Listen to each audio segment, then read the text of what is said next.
சொரக்காய் அடை. சொரக்காய் ஒரு தோலை சீவிட்டு உள்ளே இருக்கிற சதையும் எடுத்துட்டு நல்லா துருவி வச்சுக்கணும். கேரட்டும் துருவி எடுத்து வச்சுக்கணும். வெங்காயம் பொடியாக அரிஞ்சு மூடிடுங்க வச்சுக்கணும்.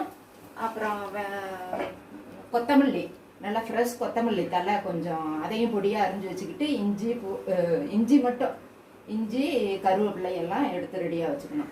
இப்போ ஒரு கப்பு அரிசி மாவு அதை பாத்திரத்தில் போட்டு எல்லா இன்க்ரீடியன்ஸையும் அதில் போட்டுடணும். பச்சை மிளகாயும் பொடியாக அரிஞ்சு உப்பு இதெல்லாம் கலந்து நல்லா கொஞ்சம் தள்ளன்னு பிசைஞ்சுக்கணும்.